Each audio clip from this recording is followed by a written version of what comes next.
Ano ang kailangan upang maging matagumpay na entrepreneur? May tatlong katangian na kailangan ng isang entrepreneur at ito ay sinasalarawan ng tatlong mahalagang parte ng ating katawan. Una, ang pag-iisip. Ikalawa, ang puso. Ikatlo, ang sikmura. Sa isipan ng isang entrepreneur, alam ang hangarin sa buhay. Alam niya kung ano ang plano sa buhay at kung paano ito gagawin upang makatulong sa negosyo para makamit ang hangarin sa buhay. Ang isipan ng isang entrepreneur alam ang angking talino at talento. Dapat ay kilala ang kanyang sarili at malaman kung ano ang kanyang kagalingan at kahinaan upang mapagtagumpayan ang negosyo. Dapat din magamit ang kanyang talento at talino upang mapaunlad ang kanyang negosyo. Ang isipan ng isang entrepreneur ay mahusay sumuri ng mga nangyayari sa kapaligiran.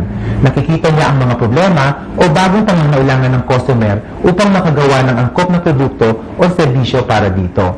Ang isipan ng entrepreneur ay may malikhaing pag-iisip. Dahil dito, nakakagawa ng produktong tutugon sa pangangailangan ng customer at malalamangan ang kompetisyon. Natatandaan niyo po ba ang produktong Magic Sing? Dati-rati ang karaoke ay isang malaking gamit at ito ay nasa isang lugar lamang ng ating bahay. Dahil sa laki at bigat ng karaoke machine na ito, hindi ito madala sa ibang lugar. Ngayon, nakakagawa na ng isang produkto na kung tawagin ay Magic Sing. Ito ay may chip sa loob na may ilang libong awit na maaaring kantahin at madadala na kahit saang lugar na may telebisyon. Ang sabi nga nila, ang entrepreneur ay may kakaibang angking talento at talino dahil sa paggawa ng solusyon sa problema. Epektibong problem solver daw ang entrepreneur. Lahat na nakikita natin produkto o serbisyo ay nag-ugat lahat sa problema. At ito ay binigyang tugon ng entrepreneur upang masolusyonan ang problema kaya may produkto at serbisyo na inilalako sa atin. Katulad ng water refilling station, tugon ito sa di malinis na inuming tubig. Tulad ng instant coffee, tugon ito sa mga taong nagmamadali sa pagtimpla ng kape at pwede kahit saan. Tulad ng cellphone, tugon ito sa mga nangangailangan ng komunikasyon kahit sa labas ng kanilang bahay. Dumako naman tayo sa puso ng entrepreneur.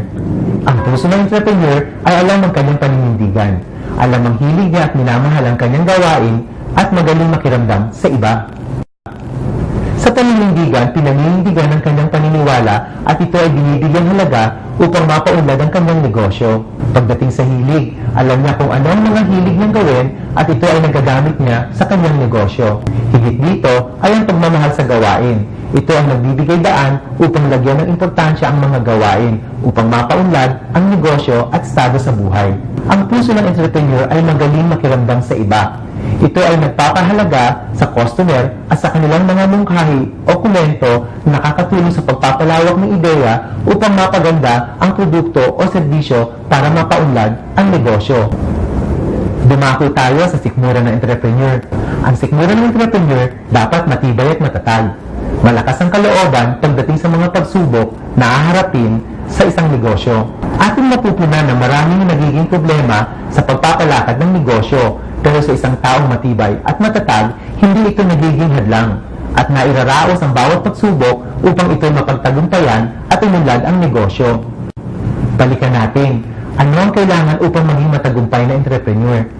Sa isipan ng entrepreneur, alam ang hangarin sa buhay, may angking talino at talento, mahusay sumuli sa kapaligiran at ganap na malikhain. Sa puso ng entrepreneur, alam ang kanyang paninindigan, alam ang hilig at minamahal ang kanyang gawain at marunong makiramdam sa iba. At ang panghuli ay ang sikmura ng entrepreneur, matibay, matatag at malakas ang kalooban sa mga pagsubok na dumadating lalo na sa negosyo.